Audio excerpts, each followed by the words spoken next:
Assalamualaikum warahmatullahi wabarakatuh.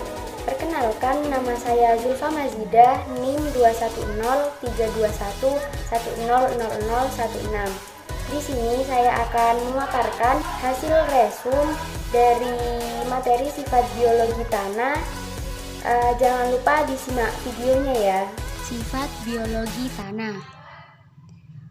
Fungsi bahan organik terhadap sifat tanah.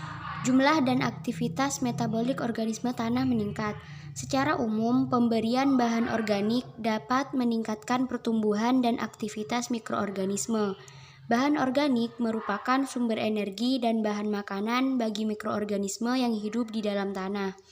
Mikroorganisme tanah saling berinteraksi dengan kebutuhannya akan bahan organik karena bahan organik menyediakan karbon sebagai sumber energi untuk tumbuh. Kegiatan jasad mikro dalam membantu dekomposisi bahan organik meningkat. Bahan organik segar yang ditambahkan ke dalam tanah akan dicerna oleh berbagai jasad renik yang ada dalam tanah dan selanjutnya didekomposisi jika faktor lingkungan mendukung terjadinya proses tersebut. Selanjutnya, peranan bahan organik di dalam tanah. Yang pertama, memperbaiki sifat-sifat fisika tanah, seperti membentuk agregat tanah, membuat tanah lebih lunak, memperbaiki kompaksi tanah, dan lain-lain. Yang kedua, memperbaiki sifat-sifat kimia tanah.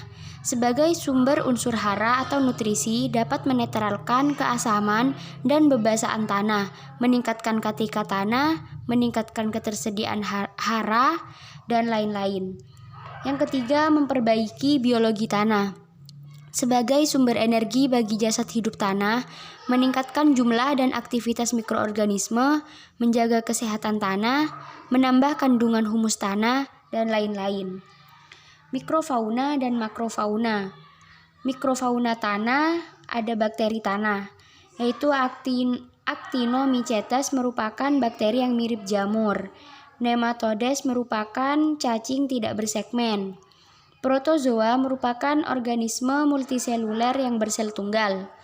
Makrofauna tanah ada cacing tanah mencerna bahan organik, rayap, penyedia makanan bagi organisme lain, semut dan kumbang, mentranslokasikan dan pencernaan bahan organik, hewan pengerat menghaluskan ukuran bahan organik. Selanjutnya, biologi tanah. Biologi tanah erat kaitannya dengan proses fisik dan kimia tanah. Perbedaan pH, kelembaban, ukuran pori, dan lain-lain akan berpengaruh terhadap bentuk kehidupan organisme tanah. Aktivitas organisme tanah dipengaruhi oleh iklim, ada curah hujan, suhu, kelembaban, dan lain-lain. Yang kedua ada tanah, pH, porositas, kelembaban, toksisitas, dan lain-lain. Yang terakhir ada vegetasi, yaitu hutan, padang rumput, dan lain-lain. Selanjutnya tekstur, mempengaruhi laju infiltrasi, permeabilitas, dan kapasitas tanah menahan air, aerasi, dan drainase. Agregasi dan struktur.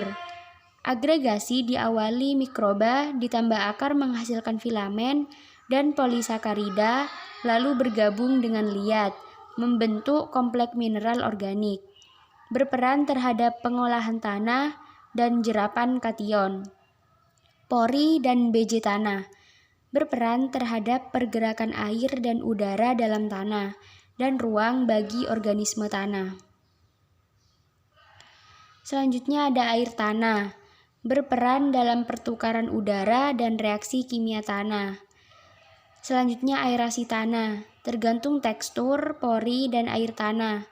Tanah liat jika pori mikro tinggi akan menghambat difusi atau aliran massa oksigen ke dalam tanah.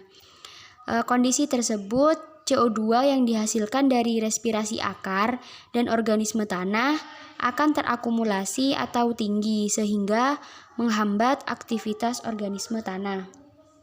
Selanjutnya pH tanah, kaitannya dengan sumber energi yang digunakan, contoh bakteri pereduksi sulfat atau oksidasi besi. Yang terakhir KTK tanah, sumber muatan liat negatif dan positif, sumber muatan organik. kaitannya dengan sumber hara yang digunakan oleh organisme tanah. Baik, cukup sekian pemaparan dari saya.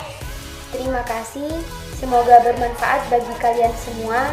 Wassalamualaikum warahmatullahi wabarakatuh.